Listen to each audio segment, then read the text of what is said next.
Dans cette vidéo, on va faire un petit point sur la situation de marché actuelle et essayer de regarder, on va dire, les bonnes pratiques à adopter en cas de bear market pour, bien sûr, protéger son capital, mais aussi investir parce que le bear market reste quand même le meilleur moment pour avoir des prix très intéressants sur les crypto-monnaies.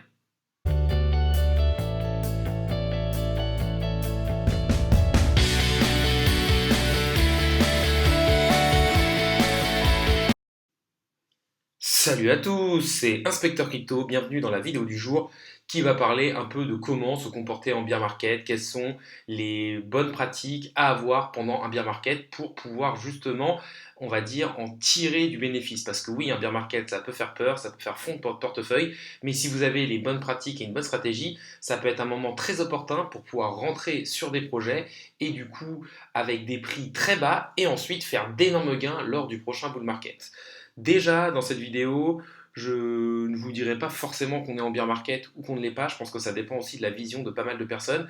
C'est vrai que si on regarde le graphique du Bitcoin, pour certains, on est en bear market parce que depuis le 1er novembre, on est clairement en train de descendre. Et un bear market, c'est quoi? C'est une période de baisse où on va enchaîner des bas de plus en plus bas et des hauts de plus en plus bas sur une période de temps assez longue. Donc on peut se dire que depuis quasiment 8 mois, on est clairement sur de la baisse et donc on est sur en quelque sorte un bear market. Beaucoup d'autres personnes pensent aussi qu'on est tout simplement sur un gros range depuis 2021, un range entre la zone des 29-30 000 dollars jusqu'à la zone des en gros 65-70 000 dollars et qu'on est tout simplement en train de ranger entre ces deux zones pour ensuite faire un énorme bull market par la suite. C'est aussi quelque chose de possible. Personne ne peut savoir exactement ce qui se passe. Ce qui est sûr, c'est que depuis 8 mois, on est quand même sur une belle tendance baissière, qu'on a eu un rebond qu'on peut appeler pour certains un dead cat band, et que là, on travaille une zone très importante d'un point de vue prix qui pourrait nous emmener vraiment sur encore plusieurs mois de baisse si on venait à la casser par le bas. Ce qu'il faut regarder pour moi déjà pour pouvoir investir, c'est qu'on est depuis un certain moment dans une zone quand même d'extrême peur. Et on sait que c'est quand les personnes ont peur qu'il faut acheter et que quand les personnes sont avides qu'il faut vendre. Après, bien sûr, vu qu'on n'est plus sur vraiment une grosse tendance haussière, ou en tout cas depuis 8 mois, on est même sur une tendance baissière, il faut bien sûr relativiser ça et mettre beaucoup d'autres indicateurs en jeu. N'hésitez pas à liker la vidéo, à commenter pour me dire si vous pensez que vous, on est en bear market ou alors dans un gros range qui pourrait nous emmener vers ensuite un énorme bull run. N'hésitez pas non plus à vous abonner, ça récompense le travail que je fais au jour le jour et ça permet de faire grossir la communauté. N'oubliez pas non plus mon Twitter Inspecteur Clip 1, ça me permettra de gagner en visibilité. Mais on va passer tout de suite sur le thème de la vidéo du jour, à savoir que faire lorsqu'on est en bear market. Déjà, la première chose, le premier conseil pour moi, c'est être patient. En effet, on a vu que certains bear markets peuvent durer de 2 à 3 ans. Et donc sur 2 à 3 ans, on va avoir le prix qui va descendre petit à petit. Sur le Bitcoin, on peut voir un prix qui descend, mais beaucoup moins que sur les altcoins. C'est-à-dire que pour moi, il faut être patient, pas rentrer tout de suite, et surtout avoir une vision long terme. Le deuxième conseil que je pourrais vous donner, c'est de faire du DCA, c'est-à-dire rentrer par palier sur des projets très solides et intéressants. Oubliez déjà tout ce qui est au-delà du top 50. Pour moi, il faut vraiment être sur Bitcoin, Ethereum et peut-être sur 2, 3, 4, voire 5 autres gros projets qui pour vous ont d'énormes fondamentaux. Je citerai par exemple Atom, qui pour moi est vraiment un très gros projet. On pourrait aussi dire que Chainlink, qui est le roi des oracles, sera sûrement encore là dans plusieurs années, ou alors des plateformes d'échange centralisées telles que Binance, qui ont un énorme écosystème et énormément d'argent. Donc, numéro 1, être patient, et numéro 2, faire du DCA. Ensuite, pour moi, il ne faut pas vous précipiter à investir. C'est-à-dire que si vous avez du cash de côté, vous pouvez peut-être mettre ces stablecoins en staking pour avoir un rendement et quand même gagner de l'argent, même dans une période de bear market. Sur certains projets, par exemple Evmos, que beaucoup de personnes ont eu grâce à l'airdrop qu'il y a eu sur Atom Cosmos, bah, qu'est-ce que je fais moi personnellement? C'est que je compound mes intérêts tous les jours parce qu'il n'y a pas de frais ou des très petits frais pour compound ces intérêts et ça va vous permettre avec des rendements de stacking assez élevés, d'accumuler certaines crypto-monnaies sans forcément avoir à réinvestir dedans. Ensuite, pour moi, ce qu'il faut regarder, c'est bien sûr le Bitcoin. Le Bitcoin, c'est l'indicateur numéro un. Donc déjà, essayez de ne pas regarder les graphiques tous les jours, de dézoomer vos graphiques et ensuite d'analyser principalement le Bitcoin avant de prendre une décision d'investissement sur tel ou tel altcoin. C'est vrai que là, on voit quand même des des crypto-monnaies qui se sont fait littéralement démonter, pour certaines qui ont perdu énormément de leur valeur, mais il y a quelque chose qu'il faut regarder. C'est-à-dire qu'entre faire un moins 90% sur une crypto-monnaie et un moins 95%, ben en fait, ça fait encore une division du prix par deux. C'est-à-dire que si vous aviez investi 100 dollars, que vous faites moins 90%, il vous reste 10 dollars, mais si vous faites un moins 95%, il ne vous reste que 5 dollars. C'est-à-dire que votre capital aura été encore divisé par deux entre ces deux-là. C'est-à-dire que se dire à moins 90%, se dire je commence à rentrer en DCA, ça peut être important, mais il faut savoir que derrière, ça peut durer longtemps et qu'on peut encore avoir notre capital divisé par deux. Une autre chose qu'on peut regarder, c'est que les marchés sont extrêmement drivés par la psychologie des investisseurs qui y sont. Alors bien sûr, il va y avoir les investisseurs institutionnels qui, eux, vont avoir tendance à plus driver le marché, mais comment ils vont faire ça? C'est en essayant de manipuler les masses grâce à certains indicateurs, etc., etc. Et là, ce graphique peut nous essayer de nous dire à peu près où on est. Pour moi, on a eu clairement la phase d'euphorie avec des énormes multiplicateurs, et là, on serait peut-être vers ce niveau ici, c'est-à-dire qu'on pourrait être soit sur une phase d'anxiété qui a quand même, il y a pas mal de personnes qui sont quand même dans l'anxiété. Après, moi, je pense qu'on a quand même eu une grosse phase de panique en plus avec le syndrome de Luna, enfin le Black Swan de Terra Luna, et qu'on pourrait même être sur certaines personnes sur de la capitulation parce qu'on a vu que énormément de personnes avaient vendu et avaient vendu en perte. Et ça peut être l'indicateur qu'on est peut-être pas loin du point bas du marché. On peut bien sûr aller plus bas, mais on l'a vu, on est dans un espèce de gros range et la zone des 29-30 000 est quand même une zone importante. Il faudra regarder les clôtures mensuelles pour voir à peu près où on se situe.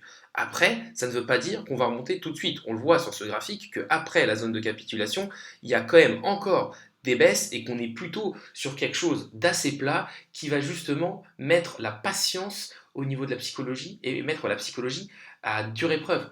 On sait que l'être humain n'est pas quelqu'un en moyenne de patient. Et donc, devoir attendre plusieurs mois ou plusieurs semaines avec des choses avec les crypto-monnaies qui qui continuent de descendre petit à petit ou alors qui stagnent, ça peut être quelque chose d'assez compliqué. Si on revient sur les graphiques, ce qu'on peut voir, c'est que là, on est sur une zone charnière. On a eu 9 semaines consécutives de baisse, là on commence à réavoir notre semaine de hausse, même si on voit que quasiment toute la montée qu'on avait eue et le rebond qu'on avait eu a directement été ravalé derrière. Et ça montre quoi? Ben, qu'actuellement, il n'y a pas énormément de volatilité sur les marchés, ou en tout cas énormément de volume. Et qu'est-ce qui se passe? C'est les market makers qui tout simplement vont chercher les points de liquidation des gens qui rentrent en levier pour faire de l'argent, forcer les ventes au marché, et c'est aussi ça qui va permettre à certains DEX, comme par exemple, certains SEX, c'est-à-dire des échanges centralisés tels que Binance, de quand même continuer à faire de l'argent, alors que là, les gens sont plutôt dans une période d'attente, qu'il n'y a pas énormément de personnes qui investissent sur les crypto-monnaies et qu'on est vraiment à plat.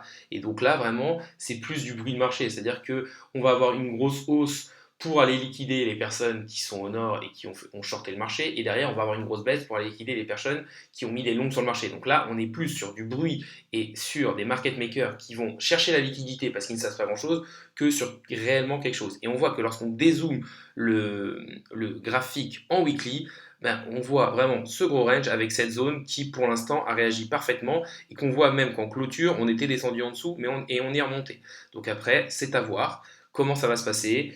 Moi, je pense qu'il faut avoir sa propre stratégie. Si vous êtes là sur les longs termes, sur les cryptos et que vous avez pas mal de stablecoins de côté, mettre vos stablecoins en staking pour avoir quand même des rewards, faire quand même attention sur quelle plateforme vous allez aller. On sait que par exemple Celsius aurait peut-être été touché par le Black Swan de Terra Luna, donc aller sur des plateformes sur lesquelles vous avez beaucoup d'informations pour éviter aussi de perdre vos différents stablecoins dessus.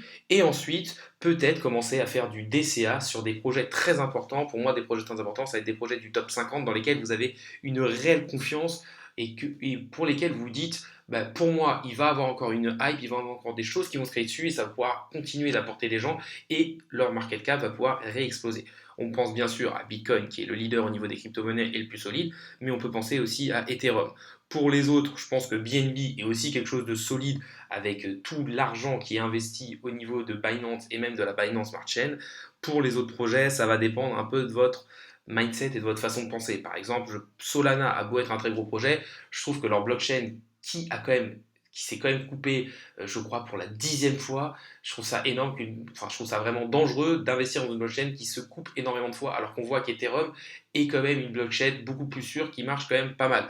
Après, c'est à vous de faire en fonction de vos propres recherches. Je vous le rappelle, je suis pas un conseiller en investissement financier, je vous partage seulement mon avis, mais pour moi, par exemple, des projets tels que Chainlink, qui sont des oracles qui sont vraiment indispensables au monde de la crypto-monnaie, sont des projets qui, en plus, au vu de leur roadmap, devraient, sur les prochaines années, 2, 3, 4, 5 ans, quand même monter très haut en termes de capitalisation de marché. Après, on ne sait jamais. Par exemple, FTX, qui est le concurrent pour moi numéro un Binance, avec tous les investissements qui sont faits, je pense aussi que ça peut être quelque chose d'assez solide. Après, ça ne veut pas dire qu'il faut investir dessus tout de suite.